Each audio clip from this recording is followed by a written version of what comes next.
Welcome back to Detailed, an original podcast by RCAT. This is a show where we uncover lessons learned to help you navigate your next project. I'm Cherise Lakeside, Senior Spec Writer at RDH Building Science, and your host. My guest today is Jim Graham, founding partner at Graham Baba Architects with offices in Seattle and Bellingham, Washington. Jim is an award-winning architect with over 30 years of experience. He brings relentless creativity to his work and excels at leading large collaborative teams through complex projects. Jim seeks out-of-the-box solutions and has an exceptional ability to create comfort and belonging for a wide range of users within any environment. His extensive portfolio of adaptive reuse projects spans multiple typologies, including numerous art galleries, breweries, offices, restaurants, and event spaces. The project we're talking about today is Vitus, an adaptive reuse office and retail project located in the Belltown neighborhood of Seattle, Washington. Vitus, a company dedicated to preserving and improving affordable housing, sought a new home that reflected its values. Instead of building new, they chose to reinvest in the past, acquiring a forgotten 1920s-era building in Seattle's Belltown neighborhood. This 25,000 square foot heavy timber and masonry structure has since been transformed into a dynamic space that blends history with modern function. Now, let's get into the details.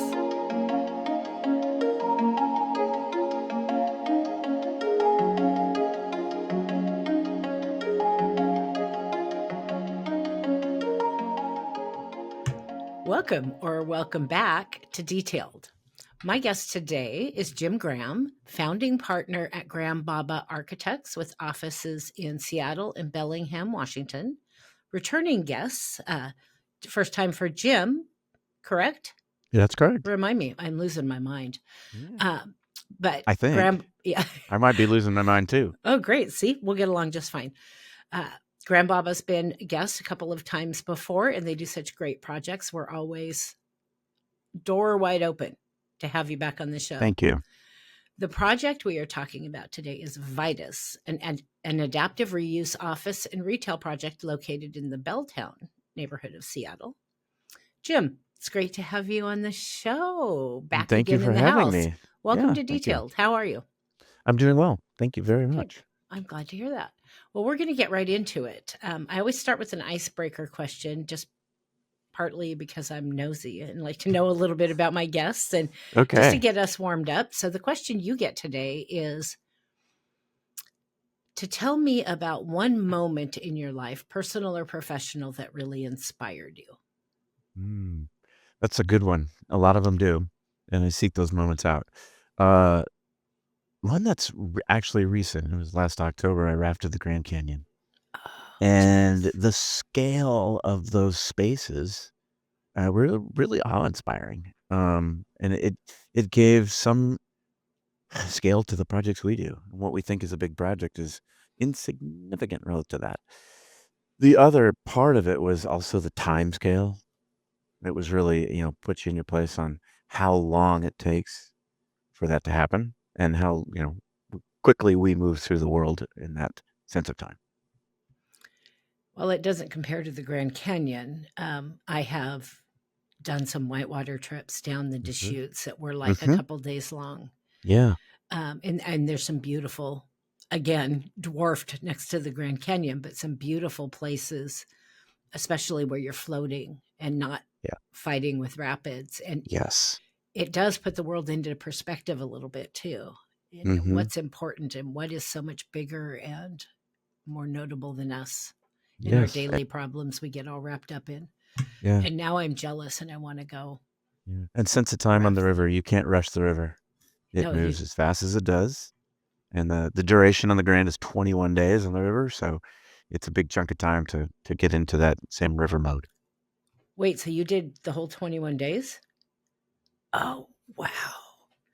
Boy, I have a hard time in this business we work in, where we're deadline driven on everything. And it's always this just focused rush, it feels like. I know it is for me, to be forced And sometimes that's what I need is I have to be forced to relax. And Mhm. you put yourself in a situation like that and you have no choice. Yeah. What if your deadline was to get the Grand Canyon in every 10 years and you were right at that mark? That's a I, lo- different deadline. I like the way you think. You know what I'm going to be doing right after we get off this interview, right? You're going on to get the lottery. I'm googling like Grand Hmm. Canyon trip, 21 days. I definitely, and I am. I'm not kidding. So let's talk about this project because I would be happy to sit and chat about the Grand Canyon all day, but I pretty much that's not what they're expecting to hear when they Yes, when they indeed. dial in. Let's talk So the about the urban canyons that we create as architects. oh, okay, we'll do that. The project description says that Vitus is a company focused on acquiring, improving, and preserving affordable housing nationwide. Their ethos of investing in communities led them to purchasing this 1920s era building that you have designed and evolved into their headquarters. Tell me a little bit about that. That's interesting. I do think that they wanted to be part of a community, and Belltown is a community in Seattle, and to actually own the asset, the building, and have your offices in there, but then to create an internal community of other offices and then retail as it addresses the street. That is a community gesture. I will say uniquely that part of what motivated that was the pandemic and that they were remote. And when they came back, they weren't able to come back, but coming back to a tower where you're on the 27th floor and you have to ride the elevators with everyone, this didn't seem right. And so to have your offices in your building where it's only your company was a solution to that, but twofold. At COVID, I think changed the way a lot of people look at a lot of things, both business and personal, and how Absolutely. important that community is when Indeed. it's taken away for a long period of Hmm. time. Hmm. I love that. So let's talk about this building because this is a 1920s era building, and I've done my fair share of projects over the years that were old buildings, and they're just full of all kinds of interesting There things are. going on. So let's start with what did you have to work with? Tell me about the original state of this building at the beginning and how much you were going to have to do to turn it into what you needed for this headquarters. Well, the original building was built in the 20s. It's a concrete frame with heavy timber construction. It's clad with brick, but it's not a URM or unreinforced masonry building. It's a concrete frame. It was originally built as a transfer station where things would come off the ships and then they would be brought up to the building and then distributed onto trucks and be taken around the city or the country. So it had a huge loading dock in the back end of it, which gave us a little mezzanine split first floor. Um, that had been changed in the 1980s, I believe. This building was altered, and the upper floors were made into an office and then a school on the main floor and the second floor. And so at that time, they added an elevator, but it was sort of purpose for the school and the other office. That elevator was buried deep in the middle of the space on the floor plan. And they left two legacy stairs that were originally built for the warehouse. And you can imagine 1920s, a stair only for people walking up and down the warehouse. It was not the best stair. It wasn't necessarily safe on the rise run. It wasn't even matching rise run. And I would say not totally, but a little bit fallen apart. It had a beautiful character to it, though.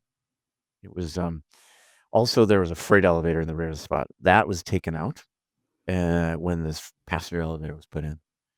So it was in its not completely raw warehouse state, but it hadn't been upgraded when it was done. There was no substantial upgrades to the building. Well, good. You can tell me all about those. Because I'm imagining there probably is now based. I'm Yeah. looking to my left on my other screen. I'm looking at the pictures. Oh, great. So as you're talking, I'm going, number one, I didn't realize it was a warehouse. I Mhm. knew it was a 1920s building. I didn't realize it was that kind of building. But I'm looking at this picture and I'm going, in my head, I'm going, no way. No way what you described is now that. Well, those are interesting buildings because one to have a warehouse right in the city, right on Second Avenue. When would you need a warehouse there? It seems inappropriate, but historically it was. It was not far from the water, and it had a true function. The interesting thing about those buildings is the structure is built to be a warehouse and carry those loads. And so you come into what is not a very big building with long spans, and the structure is heroic.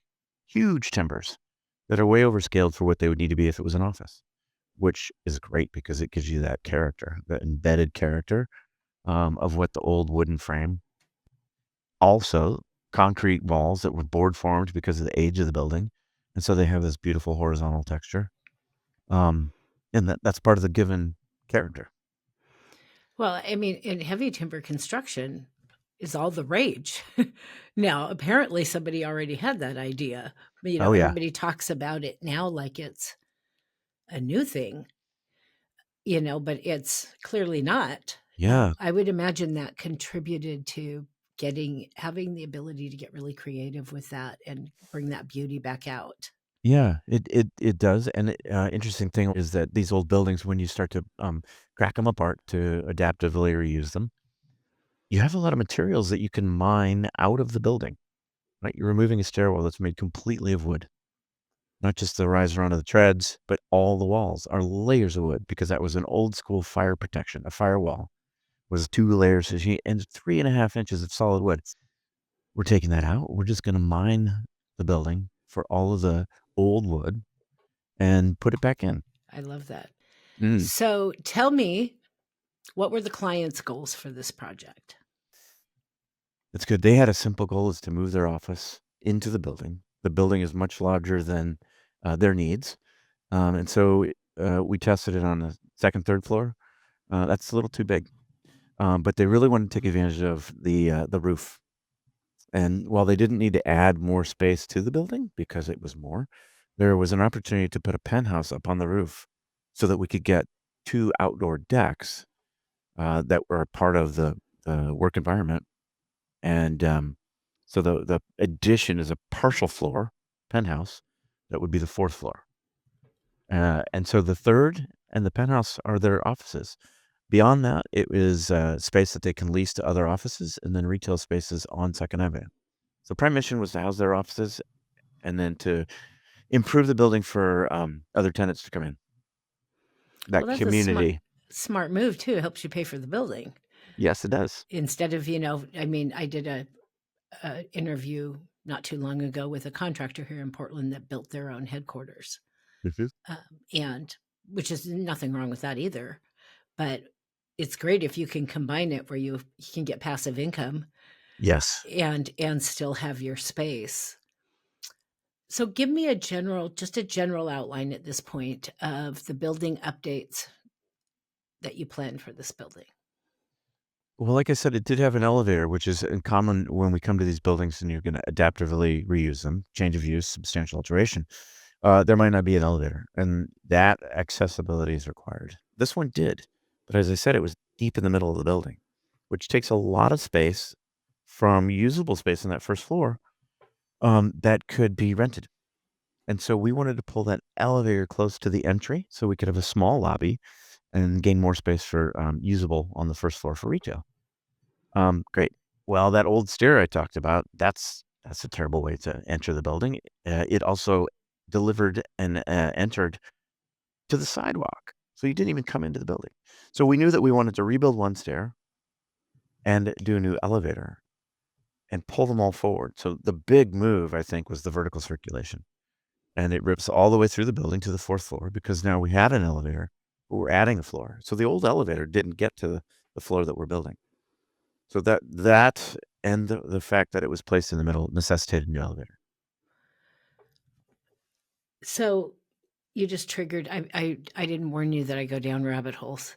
That's You fine. say something, and so I've worked on some old buildings where accessibility is a huge issue because Mhm, in those old buildings, like you said, riser runs. There's all kinds of things that are mhm. not up to code, and I know in Oregon when you're doing any kind of renovation or adaptive reuse, usually you have to spend 25%. That's Or at correct. least that's not what it used to be, 25% Yeah. of your construction cost on accessibility upgrades. Mhm. What were your requirements for this building? Well, the requirements was for it to be fully accessible because it was a substantial alteration. So we have to bring everything up to current code. The 20% is on other projects that are smaller, and maybe you can't act upon all of the systems. But Right. if you're doing a full redo of the entire building, which we did, so we had to bring it up to full compliance, which we were able to do. Well, that's good because I'm imagining that was a lot of work. Adaptive reuse is always challenging. We talked about that. So I love the stories. What were, and you just said this a little bit, but what were some of your biggest challenges you faced with this design? So we know that getting the elevator moved and the stair moved were probably the two biggest. Both stairs? You said two, right? Well, just one. We were able to make the other stair really a second means of egress, a fire stair, and it works. It's satisfies code. But fortunately, we didn't have to rebuild that one, which leads to later we'll talk about the feature stair, which was a really important part of it. Short building, you don't necessarily want to put everybody in elevators to go up and down, and so you make a really compelling arrival through that stair sequence. I think it's better for everyone, certainly in the work environment. So those two, you would say, were your biggest challenges? We had another challenge. I talked about that loading dock, and so you come into the building off Second Avenue, and it's 4 feet down. But at some point, a mezzanine was added to this very tall space. How do we get accessibility to both of those when we've got an elevator that we wanted to put in the front of the building? So accessibility was one of our biggest challenges, so that we could make all the footage usable. So what did you do back there? In the end, we added a lift, and because it only goes between half floors, and so there's a second vertical circulation accessibility support, which isn't the most efficient solution, but moving that elevator towards the street was the most important thing. So rabbit hole number two. This is a 1920s building. Did you have to comply with any historic building requirements or did you get lucky there? That is a great question. And in fact, this building was not on the historic registry because of its age. Of course, it has to be checked out when you go for a permit. It can be nominated by anyone, which then takes you through a different path.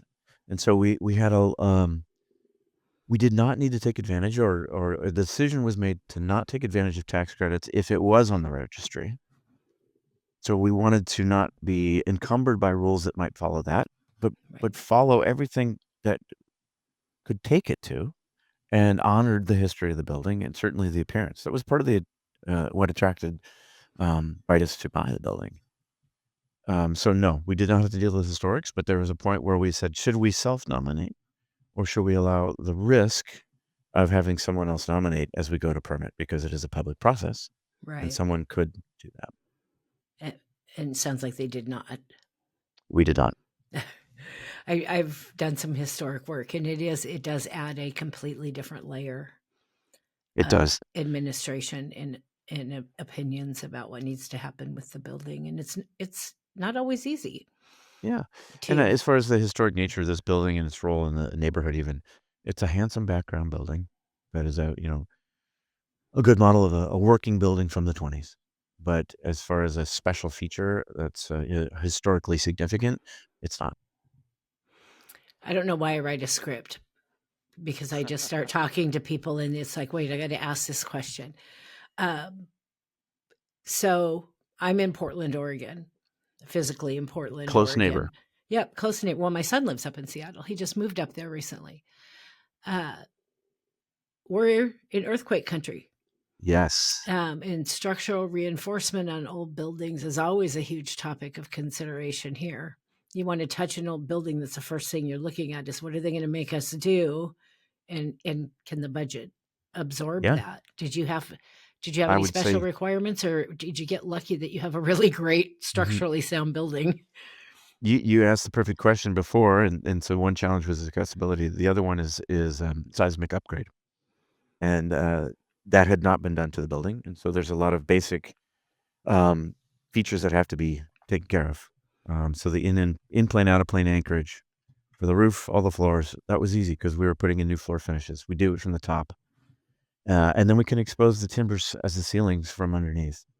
But it's a concrete building; it's very heavy, and so it needs seismic frames or reinforcement that is or 90 degrees to the length of the building where we have tall concrete walls. They're great in an earthquake. But the two open ends where we have the street face and all the windows, those need reinforcement. And so on one side, we put a steel frame right on the street. Of course, then we study, do you want X bracing or do you want a moment frame? And how does that work with openings? And how does it impinge the historic nature of the windows? We went with the steel frame out there. There's two more frames required. And we're like, well, we'll put them around the stairwell because that new stairwell, elevator shaft, it goes through all the 4 floors. Perfect location to put this tall vertical element that's at the building scale. Well, we saw it as an opportunity as well. We could put these steel frames in there. They have to be pretty sizable because it's a concrete heavy building. We could also make them out of concrete because if you do a steel frame, some of those are vertical elements are for gravity, which means you have to fire protect them, which means these steel frames can't be exposed. They're going to be covered with sheetrock. Now we have a stairwell that's just sheetrock where we could do one move and do concrete and expose it because we'll get to the energy code upgrades. All of that beautiful board formed concrete that I referenced, it goes away because we have to insulate the building and cover it. So this is a way that we could do new concrete, get some exposed concrete that was part of the character of the building, and expose it in this 4-story stairwell. Then the decision was made to board form it, it's not typical. You'd use plywood or steel forms because you're forming something that's going to be buried or covered because it's just for seismic. Well, no, this was actually one of the seismic frames. So the base upgrade of the building that it needed to be had to be this stout, heroic concrete wall. But it's also an aesthetic feature. It is one of the primary aesthetic features because it is two of the boundary elements for that stair. That's an interesting. You just gave a lot of people ideas, I bet. Yeah, we got to think of all the systems together, and just because, Yeah. and you have to think with the structural engineering solutions. Don't give your building, as architects, don't give your building to some other discipline and say, well, you do your work because it's a team. You do that collaborative. How can we do it together and make it look beautiful? And with these older buildings, even the steel frames, we're often exposing them because it's part of the jewelry, the new old. And so you get this language of the heavy timber and then the more lacy, thinner members in steel that are doing the seismic bracing, and expose it all.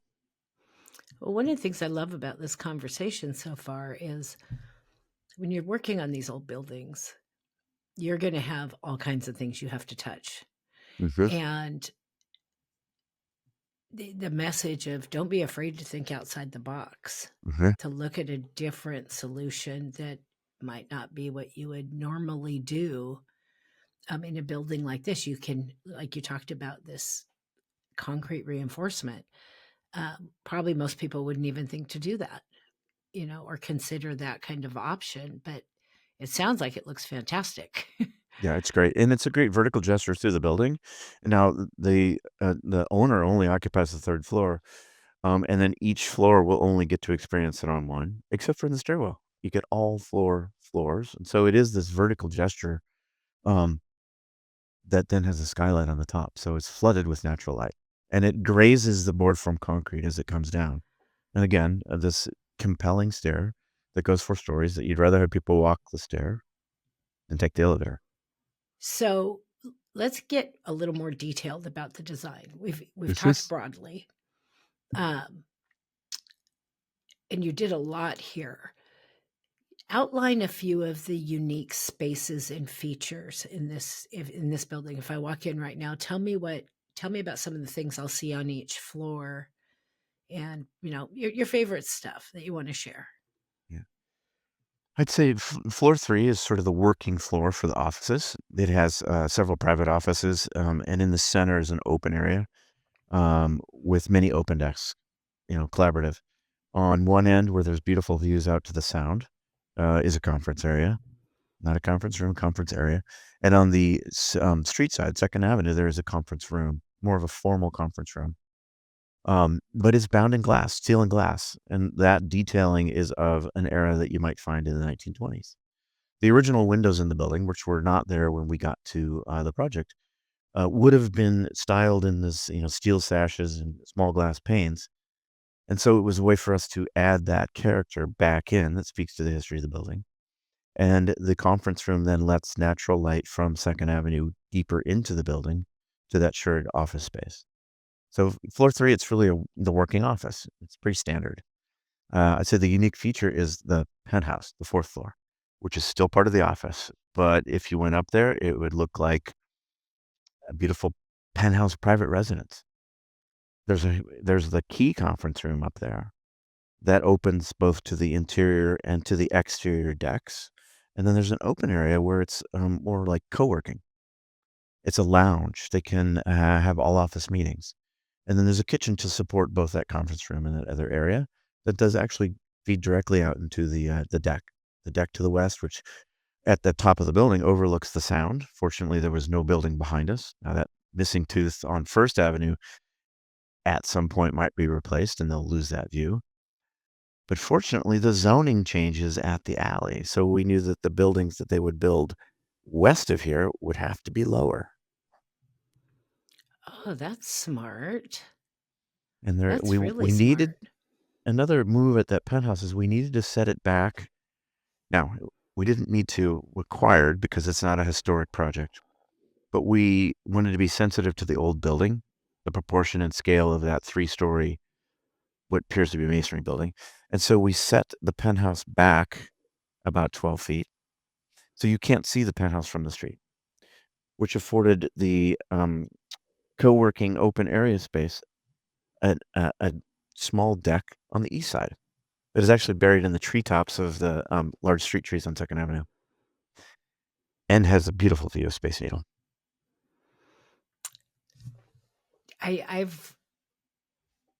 So I worked for a firm that built their own building, and I happened to be working there when they moved into the brand new building. And one of the things they built into their new building was a penthouse residential living space, but that was for the president of the company. I was So going when to I say, first saw a probably. penthouse, I'm like, oh, who lives up there? And then I realized, no, this is for the people that work there to have. And what a lovely, lovely thing to have. Because I've been at 2 companies now that built a new space. And I had to move into it when they built the new space. Another one was, how many stories up were we? 24 stories up or something like that. But they had a huge, huge outdoor deck.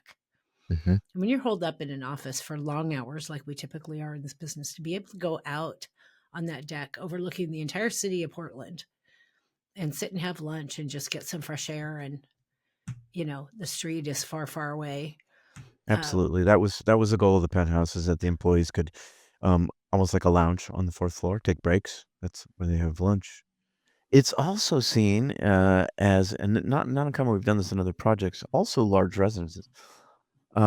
Understanding this can be a community space. This can be a community asset in the sense that the owner's very involved in civic activities, and you can entertain here. You can have large meetings. You can have auctions or parties or fundraisers, and it's open to the community. So it does have larger effect or influence beyond just those that work in the building.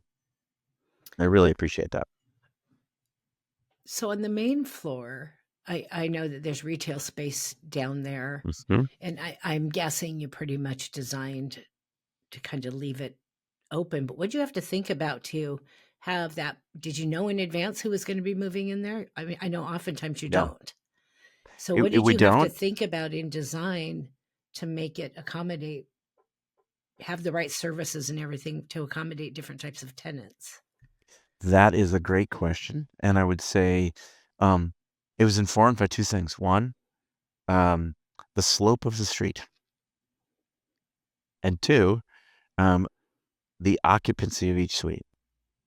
We wanted the ability to have one egress path so that if the building, well, actually, no, we wanted the doors to swing in, is what it was. And so we had to size the space where there couldn't be more than 49 occupants in a variety of uses. And so a restaurant being the most dense. And so they're sized to be 2 units instead of 1. Now, to the market and ease of leasing, 1 unit would probably be the best. Then our doors would have to swing out, which means we'd have to, one, have a vestibule to set it off the sidewalk, so that it didn't swing over the public right away. So we're really conscious about that. So now we have two, but now we have to have different levels because the sidewalk slopes. And so we don't pick one, we pick two levels, which is also different than the main level. And how do we make those different levels work for each suite where there's no steps? So that's what really drove two different suites on the first floor. So what's down there now? Do you know? I don't know that anything is yet. They're being very Oh, okay. patient. Of course, post-pandemic, storefronts are really hard to lease.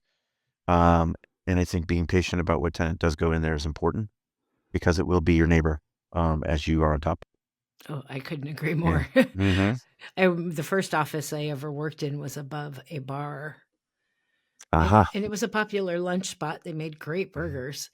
Mm-hmm. But at night, it was like head-banging hard rock live bands in this bar.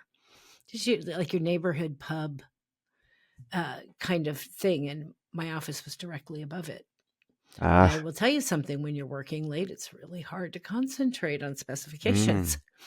when Interesting you point. have somebody screaming their head off right below your desk and there's no acoustical treatment. That was an 1800s building. Yes. So, yes, your neighbors are important.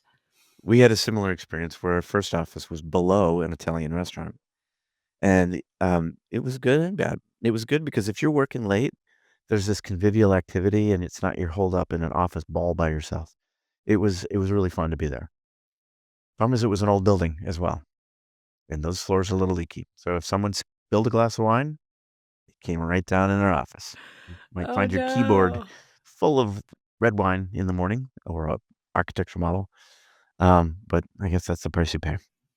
Well, I would imagine everything's, I mean, not that Italian food doesn't smell amazing, but I would imagine that restaurants are always an issue for things like smells There. and And I being think that was a concerned about conscious that. choice, that restaurant is not an ideal tenant to have below you. And so that was a choice. We don't have a hood shaft that comes through all four floors. It was a decision point in the project. Like, should we tee it up for a restaurant? Highest, best use, most income for retail. But we need to prepare. And, so what level do we take these tenant spaces? Second floor inclusive. It was, I would say, a cold shell that was TI ready. But teeing it up for a restaurant was not part of the design parameter.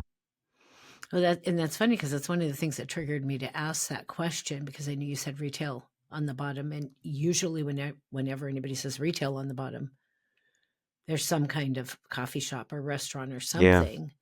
And I did a 6.5 year stint in MEP engineering, Uh-huh. and so I know about grease traps and hoods and things like that. Mhm. And I'm like, okay, how much work do they have to do down there, or did they ever plan to accommodate a restaurant? No, and the other is the complexity of the infrastructure just to tee up a potential for a tenant to be there, in the restaurant. So yes, you're right. The plumbing, the grease traps, the hood, the makeup air. It adds a lot that trickles through the building, particularly vertical. And so I think it was a wise choice not to do that. A quiet tenant, quiet retail, maybe an art gallery, small art gallery. It could be a small photographer's studio. A lot of things that would Yeah. be great neighbor. Good to activate the storefront, but not like a bar or restaurant. That's a smart choice. Everybody wants to do those and make it kind of available for anybody who wants to lease the Yeah, space, but they don't think about some of the problems that can absolutely. result if you don't maybe make a conscious decision that maybe this isn't the right place for that. So Yeah, I very really true. respect both the design team and the owners for saying, nope, maybe that's not what belongs here. Mhm. Because usually people won't do that. They just want to I want to get whoever will rent it in here. And that doesn't always bode well down the end. So let's talk about MEP, since I love throwing in MEP questions on Yeah. projects like this, because I'm not an MEP engineer by any stretch of the imagination, but writing specs for MEP, I'm a little familiar with what it This takes, is. especially on Mhm. an old building. So in this building, so you said some stuff was done in the 80s, but before that, really nothing was done to it. What I can only imagine, but what did those systems look like in the building? And what did you have to do to get Could you reuse any of that, or did you have to start over? Um, it being done in the 80s, most all of the systems that were there from the MEP, the equipment, was at the end of its usable life. They were big roof packs that had to go away because we were doing a penthouse, and so we needed all that real estate. It was a fully ducted system, so you had ducts running around the exposed structure. Um, even to the electrical system, it had been amended from its original and added onto. There was panels everywhere. So the decision, it was probably easiest, most cost effective, to strip it. All the electrical, all the plumbing, and all the mechanical systems were removed.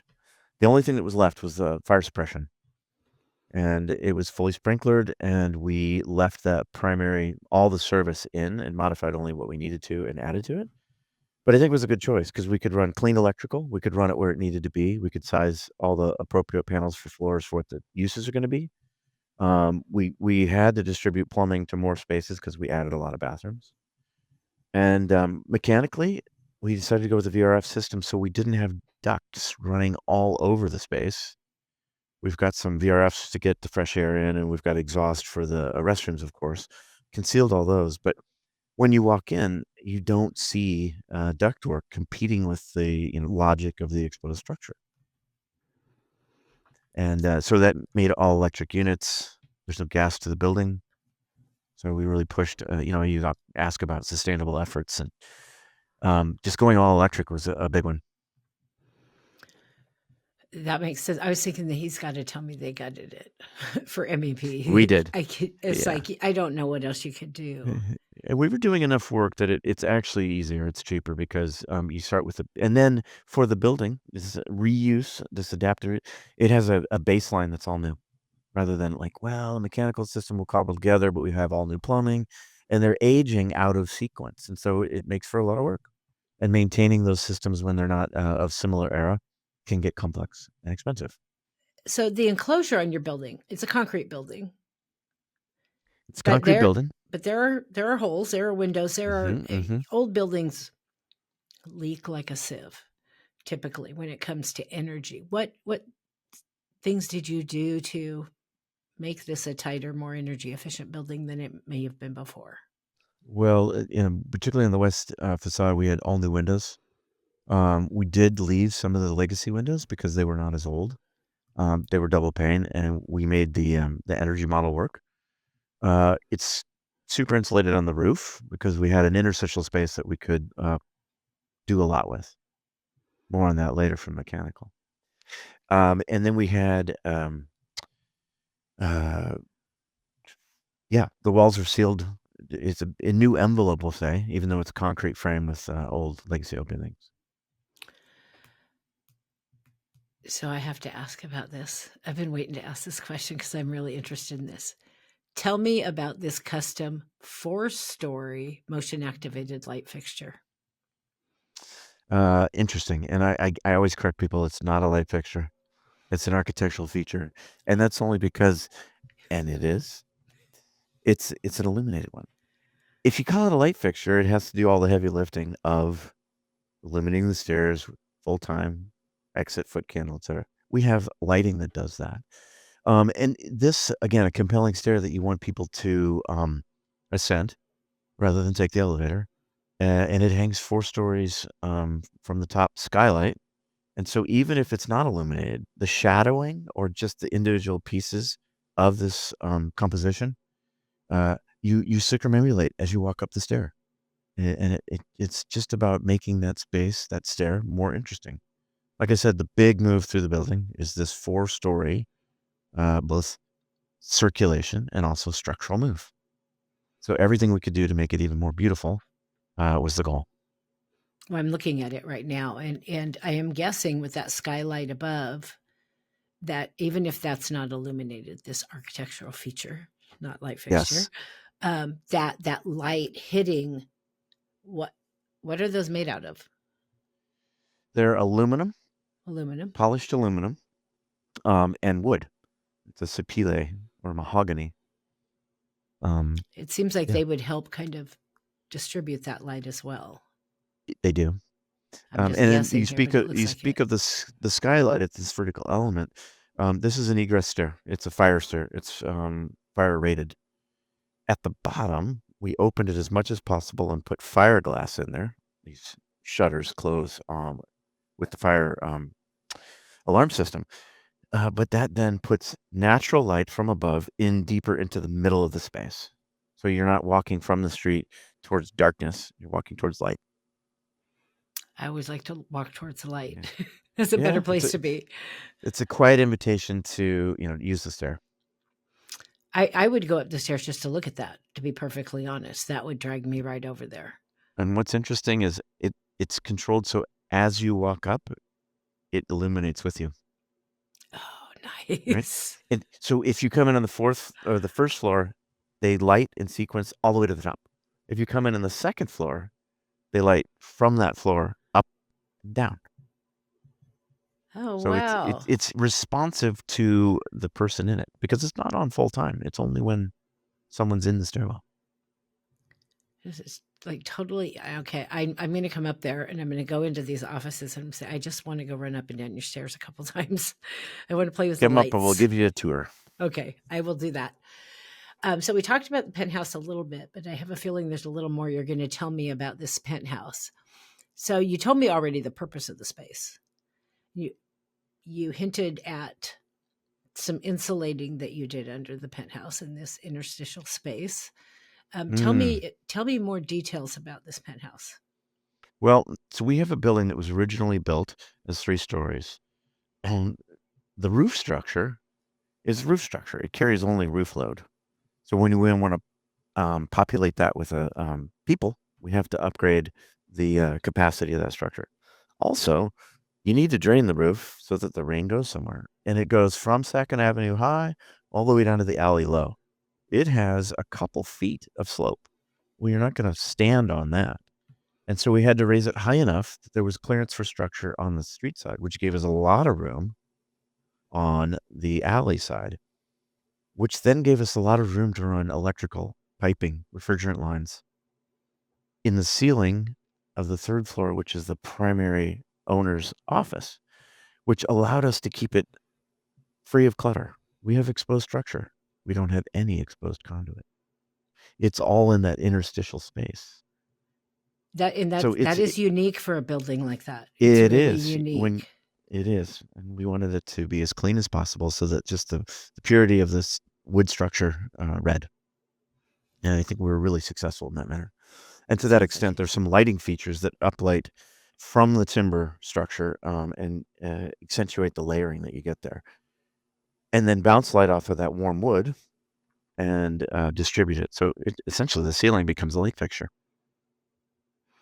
it reads to me, which is important just to me as a person, in all the pictures that I look at, as while it's very well done and very tasteful and classy, it also yells warmth to me, a comfortable Is this space, a place this where you can go curl up your feet under is you this on the couch and read through some papers, or and that's one of the things I love about wood is it just naturally warms up a space, which kind of leads me to my next question for you. So your bio says that you have an exceptional ability to create comfort and belonging for a wide range of users within an environment. Tell me how you tapped into that ability in this building. Superpowers. I I want to hear about the Yeah, no, superpowers. I think part of it is just addressing the building, and they were attracted to the environment that's building gave. And part of that is just the materiality uh, of when it was built. There is certainly the original concrete and timber, that language, and so we lean into that, and I think it makes for a space that feels not pretentious. It has a little bit of roughness, but then it's countered with some clean and some new, and some more sophisticated materials. And I think the blending of the two does create an interesting, approachable environment. Um, there's attention paid to the light level on the 3rd floor, and that for an office environment, it's a little darker than you would expect. But when you're engaged in it, it feels very relaxing. And if it's too dark all day long, because you get light only from the two ends. You go to the penthouse. That's your lounge. That's your break space. And it is on the roof and is full of light. So the combined working environment, you can choose how it feels throughout the day. Well, I'm just what I particularly love about this space is the warmth, because oftentimes when you have a lot of concrete or a little bit more of an industrial kind of vibe or you know, things like that, it can be very cold, and you have none of that here. I mean, wood warms things up anyway, but there's so many opportunities where even the stairwell feels like a warm space. And that could The have wooden very treads. easily not been a warm, welcoming space, and could have very easily been more like super industrial. And you Yeah. somehow achieved that it's not. It's Those, interesting in the stairwell because there's not that much wood. It's only the stair treads. yeah, And the rest is steel and concrete and but some it painted still feels sheetrock. warm. And that's what's weirding Hmm. me out a little bit, because that would not typically be my first response to a space with those materials. I would imagine navigating the permitting process on a project like this was pretty challenging. Uh, It anything is. interesting that you had to do? Like how much did the city up there put you through your paces? It was typical in that sense, from uh, the permitting side, all the necessary permits, full permits for everything. One challenge was the building. What is the penthouse? Is it a penthouse? Is it fourth floor? Is because the number of floors was paramount to the type of building, et cetera, and what use we could have at what floor level.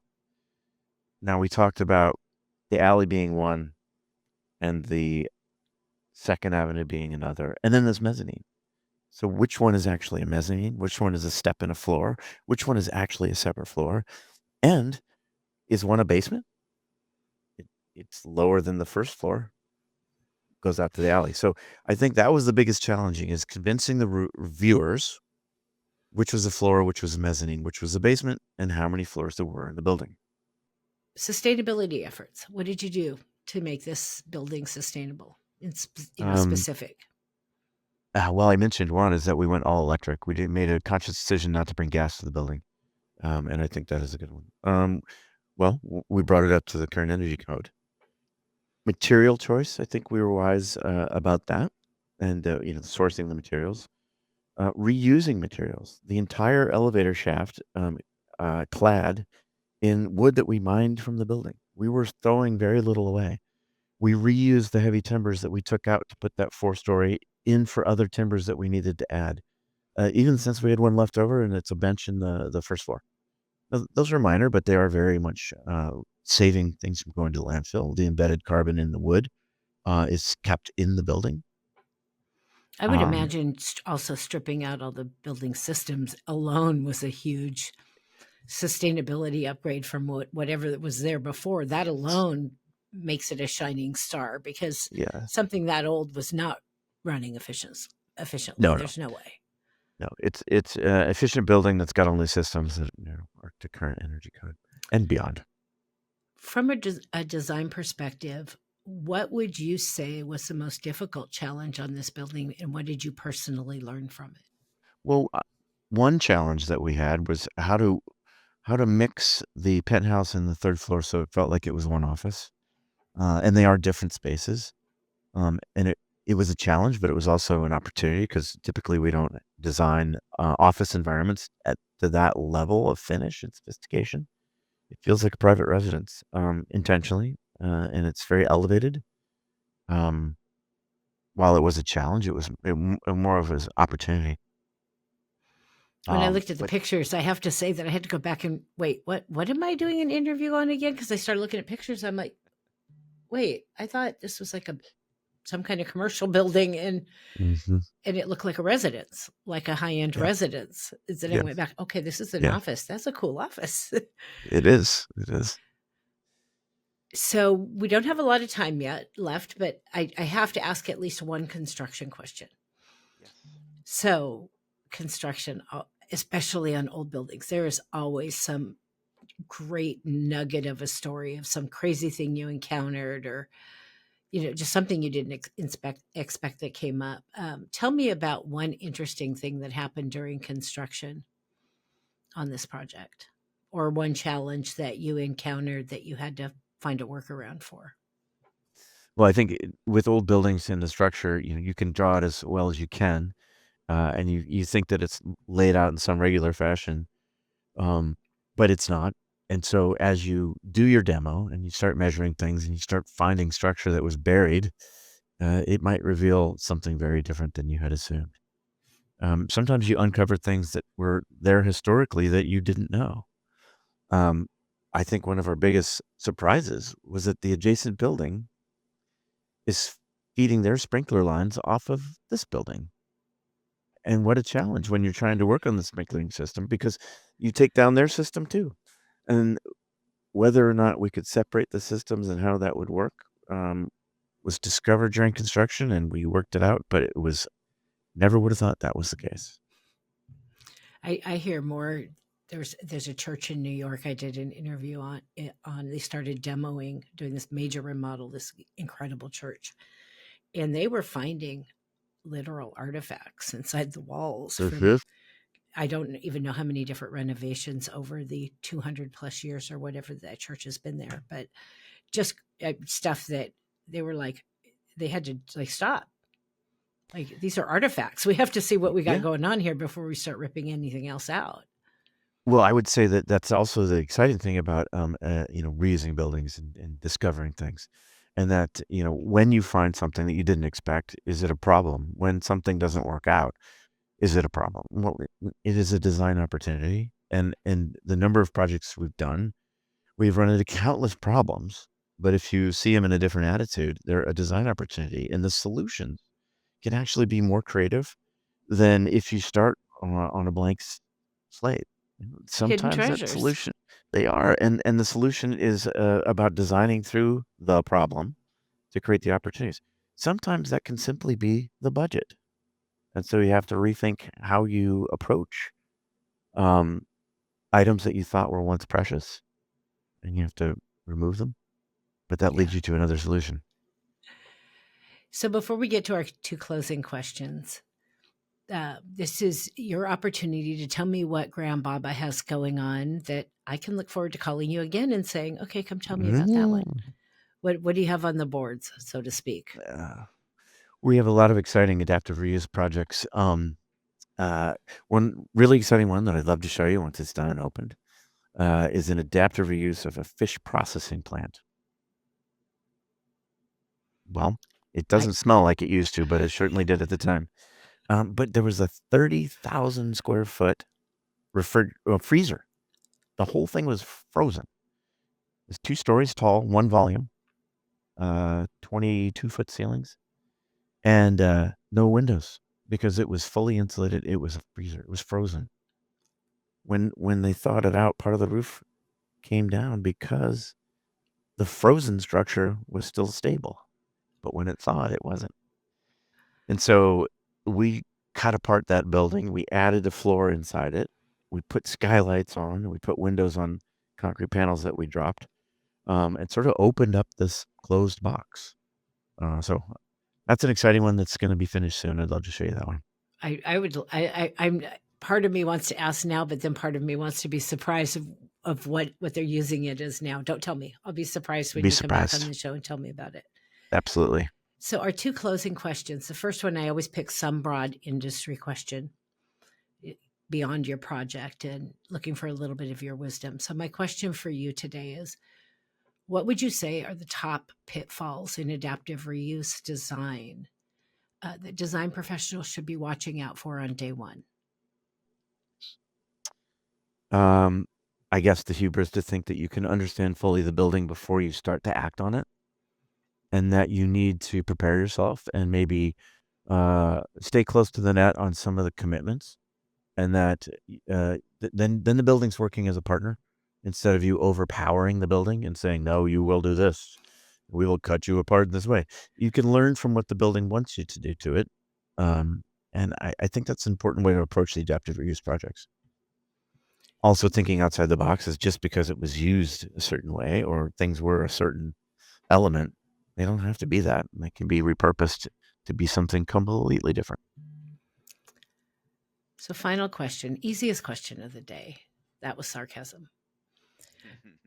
We all hope to live a life that leaves some kind of contribution to make the world a better place. I hope we do. Personal or professional, what do you hope your impact will be? I love architecture because we leave behind a legacy of buildings that transcend our lifetime. And hopefully those buildings are beautiful and functional enough that they do last.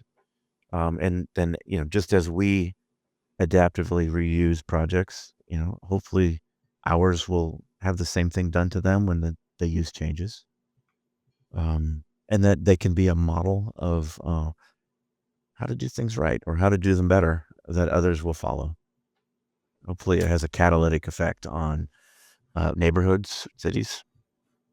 You'll never know the amount of memories that are created in a space that you create, and all the different things that'll happen in that space over the years, and having that kind of impact on people's lives. You don't ever get to see it, or you don't get to see much of it, but to know that you're in an office, you're in that office 40 hours a week, 50 hours a week, Mm-hmm. whatever it is.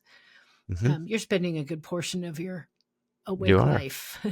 And so how you make people feel in that space matters to their quality Absolutely. of life. So I think you're doing a Absolutely. pretty darn good job, though. And if you can make it interesting so that something is discovered on repeat visits, I enjoy that. Well, definitely. My kid lives up there, so I'll be up there at some point. I will definitely be coming Great. to check out that stair. Well, I'll give you a list of some fun projects, including a great speakeasy that we did beneath the spheres. Oh, I need to see that one. I need to see that one before I go look at the lights. Jim, thank you so much for joining me today. This was an absolute delight. You're welcome back anytime. Thank you, I Cherise. can't wait to hear about your next project. Yep. I look forward to telling you.